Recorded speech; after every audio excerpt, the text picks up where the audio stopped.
Olá pessoal, bom dia. É bom ver vocês de novo aqui. Eu quero que vocês participem, comentem com a gente. E antes de tudo, quero avisar que eu gostaria de que vocês todos compartilhassem esse link, mandassem para a família, para amigos, que todo mundo sabe que esse livro é muito bom. E agora a gente está no fim, né? É uma pena, mas a gente na próxima sempre vai continuar, vamos ter mais. E para a gente começar, quem quiser mandar seus pedidos, agradecimento, eu sempre gosto de avisar que eu anoto, acho importante, e para a gente sempre orar por todos vocês. Então, vamos mandar seu pedido e vamos começar agora com uma oração. Senhor, obrigado por hoje, obrigado por esse dia. Quero te agradecer que hoje é sexta, quero te pedir também, Senhor, que você possa nos abençoar hoje, que nós possamos aprender um pouquinho mais sobre ti e que essas lições ou esses aprendizados que a gente aprende nesses livros, que o Senhor possa botar no nosso coração. É isso que eu te peço, em nome de Jesus. Amém. E Amém. aí, Matheus? Beleza, Lucas? Daqui para frente, como é que é o esquema? Pode mandar, aí qualquer coisa eu comento, mas pode falar tranquilo. Você me interrompe aí, então. Bom dia a todo mundo.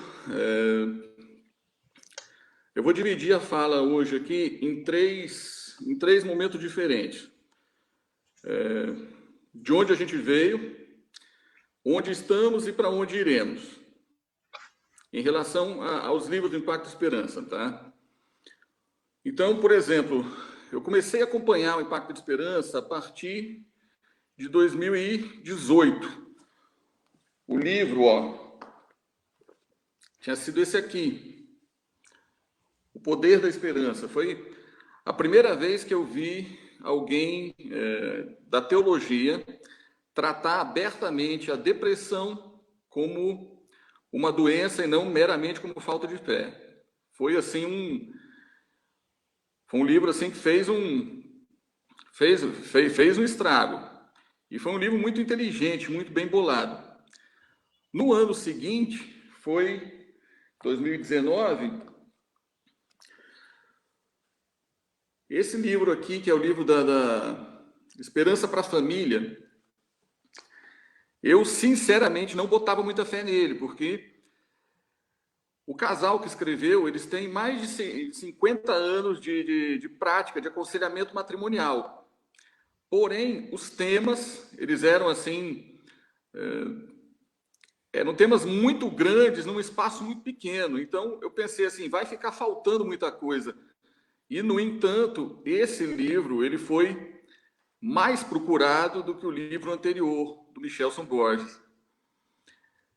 E no ano passado, né, a gente teve esse camarada aqui, né, a maior esperança do Luiz Gonçalves e do Diogo Cavalcante. O Luiz Gonçalves, como a gente sabe, ele podemos até dizer, né, é meio profano, mas eu vou dizer, ele seria mais ou menos o equivalente ao Mark Finley, né, brasileiro. É o grande evangelista da nossa igreja e o livro foi um grande estudo bíblico, sendo que o Diogo Cavalcante é jornalista, então o livro não teve cara de estudo bíblico, mas ele era um estudo bíblico do começo ao fim. E chegou esse ano com um tema especial, o tema, aliás, não poderia ter sido outro, né? E o Mark Finley, assim, ele abordou o tema como quase todos os sermões dele. Então, para início, nós vamos dividir o livro também basicamente em três partes: a pandemia paralela e a solução. A pandemia em si, todo mundo sabe, todo mundo vê os jornais, todo mundo tem noção exata do que está acontecendo. E pandemias na história da humanidade nós sempre tivemos. A gente sempre teve pandemias. Aliás, um detalhe interessante, não é falado no livro, mas Tem uma reportagem, um texto do Marcos de Benedicto, na revista Adventista, no editorial, acho que lá para agosto ou julho do ano passado, que ele dizia o seguinte: a igreja cristã, ela avançou muito durante as pandemias. Quando acontecia uma pandemia, geralmente na Europa, mas outras atingiram o mundo inteiro, o que acontecia? Os pagãos, aqueles que não tinham confiança em Deus, não acreditavam numa vida por vir, eles imediatamente fugiam. Quando vinha a pandemia e começava a se alastrar a doença, eles largavam tudo para trás. Eles largavam família, dinheiro, propriedades, bem, tudo eles largavam para trás. E o cristão fazia o seguinte: o cristão ele ficava, cuidava daqueles que estavam doentes. Muitas vezes o cristão ajudava alguém a ser curado e depois ele pegava a doença e morria. Ou seja, o cristão muitas vezes ele fazia aquilo que era o sacrifício de Cristo. Ele dava a vida por outra pessoa. E nesses momentos de pandemia, foram momentos em que a igreja cristã avançou. Lugares onde ela não tinha penetração, ela avançou. Mas a pandemia pegou todo mundo assustado, porque quem é da minha geração ou mais, eu nasci nos anos 70, mas a partir dos anos 50, nós basicamente não temos uma pandemia que seja grande, uma coisa global, uma coisa de risco. Quase todas as doenças tinham sido domadas pelas vacinas, remédios. O normal é que a humanidade sempre teve pandemias. Nós aqui, eu tenho 44, mas aqueles que têm aí até 60, vivemos, né, um período anormal, de menos pandemias, né, pelos antibióticos e tudo mais. Então, fomos pegos de surpresa, né, estávamos no pedestal, achando que já estávamos domando tudo. A medicina recente, o ser humano estava muito orgulhoso de si por ter clonado uma ovelha 20 anos atrás. Não sei se você já ouviu falar de um cara chamado Ray Kurzweil. Ele é um futurista, ele acredita tem várias utopias para o futuro. E os médicos já estavam dizendo que nos próximos anos seriam desvendados os mistérios da medicina. O homem conseguiria começar a viver 150 anos, 200 anos ou mais. E, de repente, a pandemia veio e nos trouxe de volta para a realidade, aquela realidade que nós não somos nada sem Deus. Para aqueles que não têm Deus, a pandemia é um grande choque, né? E aí o Mark Finney começa dizendo: olha, pandemias sempre existiram. Agora, existe uma pandemia paralela, que é o segundo ponto. Uma pandemia paralela que ela não é noticiada, ela não é falada, ela faz muito mais estrago, que é a pandemia do pecado. Olha só o estrago. Você pega hoje, eu já sei no Brasil qual é a taxa, por exemplo, de divórcios, né? Conflitos em casamento, eu já nem sei, mas é mais da metade das pessoas que casam separam. E isso você leva Aumentou, em né? traumas. Isso você leva em traumas. Aumentou com a pandemia agora, mas você leva em traumas a vida inteira. Quem cresceu num lar separado, tal. E isso te mata aos poucos. A pandemia, o Covid, ele te mata rápido. Agora, a pandemia do pecado, ela te mata aos poucos. Eu não tenho, por exemplo, os números. Talvez o pessoal do Doutores da Esperança saiba melhor que eu, mas eu não tenho os números, por exemplo, de quanta gente morre pelo cigarro no Brasil, de câncer do pulmão. Quanta gente morre de cirrose devido à bebida alcoólica. Quanta gente morre devido a acidentes de trânsito por causa da bebida alcoólica. E todas as outras formas e variações do pecado. Só que hoje, quanto mais aquilo que se chama progressismo hoje, significa o seguinte: significa abandonar a Bíblia e o ser humano ser livre para fazer o que ele bem entender.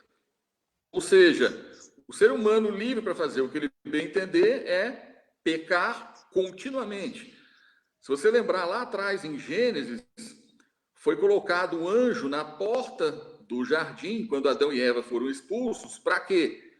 Para que eles não voltassem e comessem da árvore da vida e vivessem em pecado eternamente.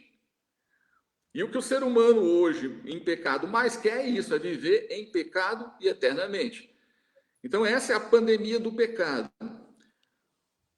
Os números, se você pensar em outras coisas também, criminalidade, aumento de... O número daquilo que o pecado nos leva, número absoluto, é a... Só que essa pecado ninguém fala e ninguém falará.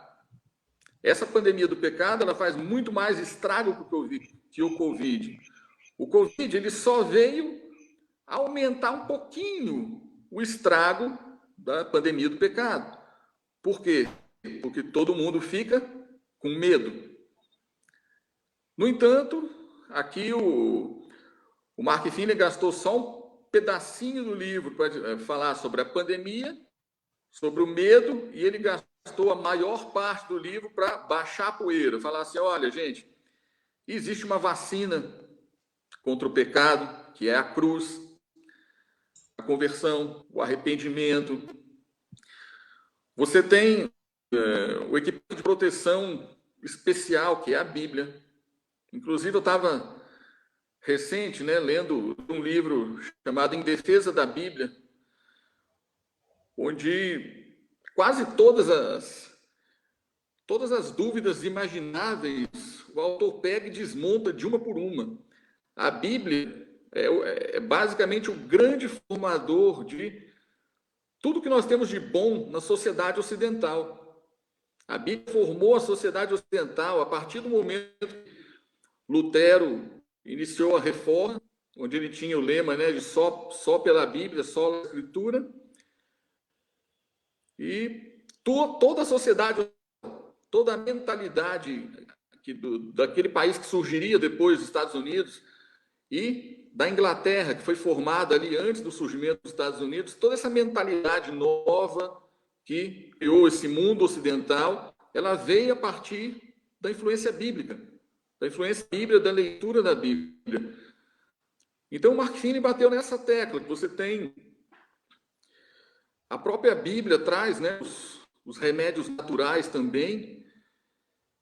E uma vez que você tem o conhecimento da Bíblia, tem acesso à Bíblia, quase que mais do que a obrigação de testemunhar, nós temos aí uma obrigação de nos mantermos saudáveis. Vegetarianismo, abstinência do álcool, das drogas, do sexo livre e tudo mais. Os princípios de saúde que basicamente nos asseguram uma vida livre dos pecados, uma vida livre de qualquer influência que não seja de Deus. E olha só um detalhe, o pecado, olha o que é a dependência de Deus e a dependência do pecado. A dependência de Deus é uma coisa que você opção sua. A dependência do pecado não é uma opção sua. Quanto mais preso pelo pecado, menor é a chance da pessoa conseguir sair do pecado. Então, depender de Deus significa o seguinte: se você está insatisfeito, você pode sair, abandonar a hora que você quiser. Agora, depender do pecado, você não tem essa opção. Então, nós temos que permanecer saudáveis. Eu não sou, lógico, a pessoa mais correta para falar sobre, ei, você faça exercícios físicos, Eu estou acima do peso. E nem posso colocar a culpa na pandemia, porque eu já estava acima do peso antes da pandemia também. Mas nós temos que estar preparados, a nossa saúde, o nosso corpo tem que ser o templo de Deus, para que Deus possa habitar, para que nós possamos ter clareza de compreensão, de entender os desígnios dele, para que possamos estar preparados para entender a palavra de Deus também. E para sermos exemplos nesse mundo, nós temos que ter também a saúde financeira. O mundo sempre, né, ele sempre teve situações. Para nós aqui no Brasil, talvez nós estejamos desacostumados a situações de aperto. Mas quem viveu, quem era da minha geração, Lucas, nós simplesmente não tínhamos muito como economizar dinheiro, como guardar dinheiro, porque a inflação comia. Inflação de 50% ao mês, 100% ao mês. Então, já do plano real para cá, isso foi mais possível, você fazer uma reserva, você já estar preparado para situações adversas. Agora, de modo geral, hoje, a parcela populacional que tem acesso à educação e educação financeira para saber como funciona, por exemplo, fundos de investimento, para você ter dinheiro para essas horas, a parcela da população que tem acesso a isso continua sendo uma parcela pequena. Então, nós temos que estar preparados financeiramente, temos que estar preparados emocionalmente e preparados assim na saúde, num todo. E a segurança, no caso, no capítulo 8, o capítulo final do livro, não foi uma conclusão. Ele fez um encerramento, mas não foi uma conclusão. Por quê? Porque o assunto continua. Ele fez um encerramento aqui trazendo o seguinte: você tem dois refúgios. Um é temporal e o outro é espacial. Quer dizer, um dos refúgios, no caso, o refúgio no espaço, é você que tem que procurar. Você tem que encontrar um lugar onde você possa orar, onde você possa ter comunhão com Deus, onde você possa ler a Bíblia. Você tem a igreja, onde você pode, quando permitido, ir aos sábados também. E você tem um refúgio temporal, que é uma vez por semana, ao sábado, você parar todas as atividades, deixar de lado aquilo que você está fazendo e buscar a vida na fonte da vida. Você buscar essa comunhão, essa aproximação com Deus. Falei para você, o livro não termina. E onde nós estamos, né? De onde nós viemos, dos livros anteriores, onde nós estamos nesse livro do Impacto e Esperança, e agora para onde nós vamos? Como é que funciona o Impacto e Esperança? No ano passado, a data foi sendo adiada até uma data posterior, mas na prática, o Impacto e Esperança foi durante o ano.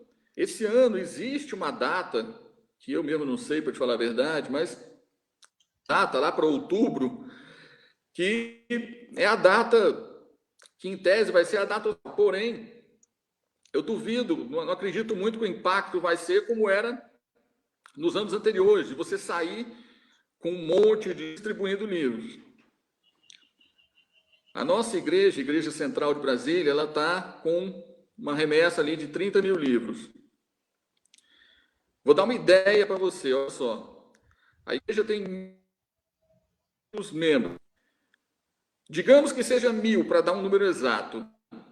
Se 1.000 membros da igreja se envolvessem com Impacto e Esperança, e se nós tivéssemos, em vez de 30 mil, nós tivéssemos 50 mil livros, cada membro teria que fazer o grande esforço de doar um livro por semana do começo ao fim do ano. E estaria feito o impacto.